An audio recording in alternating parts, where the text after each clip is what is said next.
একটা কথা সব মেয়েদেরকেই বলতে চাই, যারা বিবাহিত তাদেরকেই বলবো। তুমি ঘরের বউ, যদি তোমার শ্বশুর শাশুড়ি বয়স্ক, তাহলে কিন্তু তোমার দায়িত্ব যে তুমি ওদেরকে দেখবে।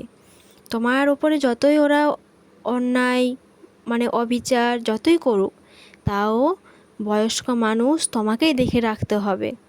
তোমার ওপরেই ওরা কি বলবো, ভরসা পায়, কারণ তুমি একটা ঘরের বউ। আর যদি তোমার মা বাবা তোমার বৌদির ওপরে কিছু অন্যায় করে, বা বৌদি তোমার মা বাবার উপরে কিছু অন্যায় করে, ঠিক আছে, তখন তোমার খারাপ লাগবে। তাই আমি সব বউদের বলতেছি, যারা বিয়ে হয়ে অন্যের বাড়িতে গিয়েছো, তাদেরকেই বলতেছি যে সবাই শ্বশুর শাশুড়িকে ভালো রাখো, নিজের মা বাবার মতো রাখো। আজ যে তোমার বৌদি, সে যদি তোমার মা বাবার উপরে কিছু অন্যায় অবিচার করে, তাহলে তোমার খারাপ লাগবে। তুমি সেখানে কি করবে? তোমার বৌদির ওপরে চেঁচাবে, তোমার ভাইয়ের ওপরে চেঁচাবে। এটা না করে সবাইকেই বলতেছি, সবার শ্বশুর শাশুড়িকে ভালো করে রাখতে শেখো। যদি তুমি তোমার শ্বশুর শাশুড়িকে ভালো রাখো, তাহলেই বিশ্বাস করে নাও যে তোমার মা বাবাও কিন্তু ভালো থাকবে। কারণ তোমার মা বাবাও যে বউ নিয়ে আসবে, সেই বউ যদি একটা ননদের ব্যবহার দেখে যে আমার ননদ এরকম, তাহলে কিন্তু সেও পরিবর্তন হবেই। 100% পরিবর্তন হবে, 100% পরিবর্তন হবে। আর তুমি যদি তোমার শ্বশুর শাশুড়িকে ভালো রাখো, তাহলে কিন্তু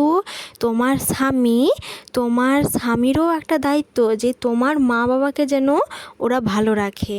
কারণ তুমি যেরকম ওর মা বাবাকে ভালো রাখবে, সেরকম ওরও দায়িত্ব ওর শ্বশুর শাশুড়িকে যেন ও ভালো রাখে, ঠিক আছে?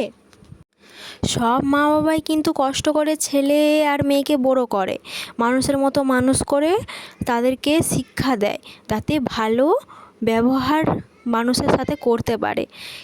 এটা নয় যে মেয়ে হয়ে জন্মেছি বলে, মেয়ে পরের ঘর যাবে বলে মেয়েকে ওরা রাস্তায় ছুঁড়ে দিয়েছে বা অন্য কিছু, আর ছেলে হয়েছে বলে ছেলেকে ভালো শিক্ষা দিয়েছে, সেটাই কিন্তু নয়। দুজনকেই কষ্ট করে মানুষ করে। তাই যারা বিয়ে করে পরের ঘরকে যায়, তাদেরও একটা দায়িত্ব যে ওই মেয়েটাকে জন্য ভালো রাখতে শেখে ওরা, যাতে ওরাও এটা বুঝে যে আমার ঘরে একটা নিজের মেয়ে এসেছে।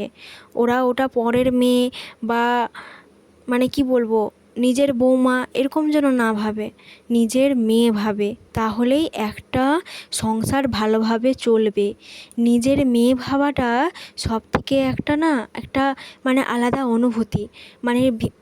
কি বলবো, আমার মা বাবা যেরকম একটা মেয়েকে ভালোবাসে, সেরকম একটা যদি শ্বশুর শাশুড়ি ওই মেয়েটাকে চোখে দেখে, তাহলে একটা বৌমাও সে তার শ্বশুর শাশুড়ি হিসেবে দেখবে না, নিজের মা বাবার চোখে দেখবে। তাই সম্পর্ক ঠিক রাখতে গেলে দুধারেই সম্পর্ক ঠিক করতে হয়। এক শ্বশুর শাশুড়িও যেন ওই নিজের বৌমাকে যেন নিজের মেয়ে ভাবে, সব কিছু যেন বলে, যেরকম তার মেয়েকে বলে সব কিছু, সেরকম একটা বৌমাকেও যেন নির্দ্বিধায় সব কিছু বলতে পারে। তেমনই একটা বৌমারও দায়িত্ব যে ওর শ্বশুর শাশুড়ি কী লাগবে না লাগবে সবটাই ওর নিজের মা বাবার মতো যেন চোখে দেখে সব কিছুই করে। কিন্তু এটা তখনই সম্ভব হবে যখন ওর শ্বশুর শাশুড়ি ওকে একটা মেয়ের জায়গা দিবে, ঠিক আছে? তখনই কিন্তু এটা সম্ভব হবে। তো বাদ দাও, তো সবাইকেই বলতেছি, শ্বশুর শাশুড়িকে নিজের মা বাবা ভেবে যতই যা কিছুই করুক, তাও অসুস্থ হলে যেন ঠিকমতো বৌমা সেবা দেয়, সবই দায়িত্ব যেন ও পালন করে। নমস্কার বন্ধুরা, আমি মৃন্ময়ী। আমার একটি ফুল ব্লগে তোমাদের সবাইকে জানাই অনেক অনেক স্বাগত। তো গল্প করতে করতে তো অনেক কাজে এগিয়ে ফেলেছি।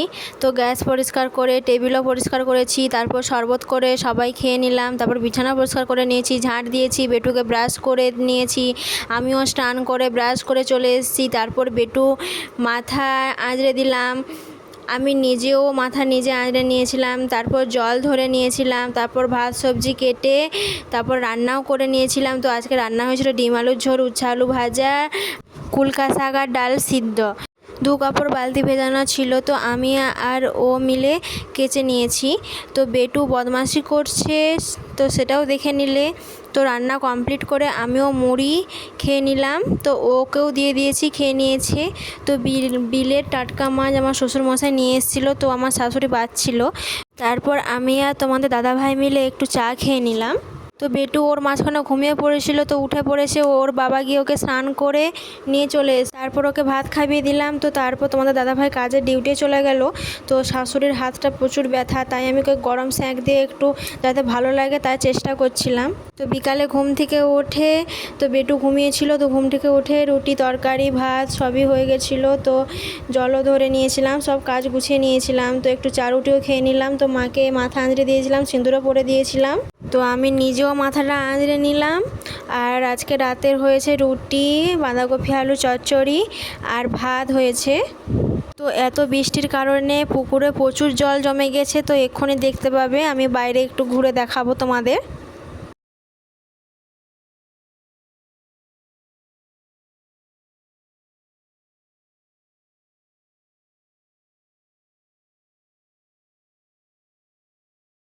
তো আমার ভিডিও কেমন লাগলো তা অবশ্যই কমেন্ট করে জানাবে।